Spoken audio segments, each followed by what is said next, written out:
আমার আল্লাহ বলেন, হে পৃথিবীর মানুষ, হে আমার বান্দারা, তোমরা দুনিয়ার মধ্যে গিয়েছো, আমি তোমাদেরকে দুনিয়ার মধ্যে পাঠাইলাম। পাঠাইবার পরে আমি জানি তোমরা অনেক অন্যায় পথে যাবে, অনেক কাজ করবে, যে কাজগুলোর মধ্যে তোমাদের গুনাহ হয়ে যাবে। হে বান্দা, তোমরা গুনাহ করবে তাও আমি ভালো মতো জানি, তোমরা পাপ করবে তাও আমি ভালো মতো জানি।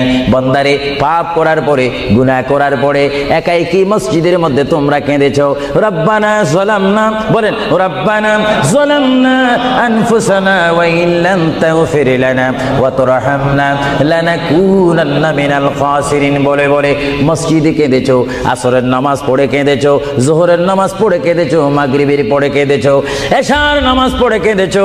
এ বান্দা, নামাজের মুসল্লা যখন বসে যাও, আমি আল্লাহকে তোমরা বারবার বল, আল্লাহ গো আমার গুনাহ মাফ করে দাও। তারপরও আমি তোমাদের গুনাহ মাফ করে নেই।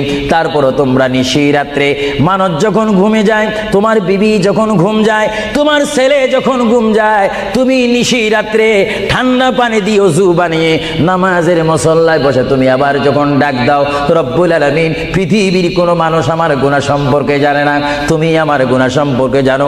আমি এমন গুনাহ করেছি আমার বিবি জানে না, বিবি গুনাহ করেছে আমি জানি না। আল্লাহ, তুমি সব কিচ্ছু জানো।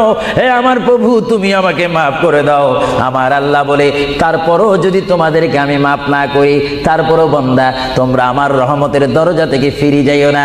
আমি তোমাদেরকে হুকুম দিচ্ছি, ওয়ালাউ আন্নাহুম ইয যালামু আনফুসাহুম জাউকা, বান্দারে, যদি গুনাহ করে ফেলো, আমার রহমত থেকে মুখ ফিরে তুমি চলে যাইও না।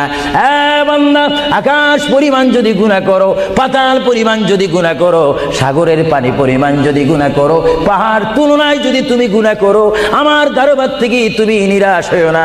বান্দা, আমি তোমাকে একটি রাস্তা বাতাই দিচ্ছি, একটি পথ তোমাকে আমি দেখাই দিচ্ছি। সেই পথটি কোন পথ তোমরা জানো?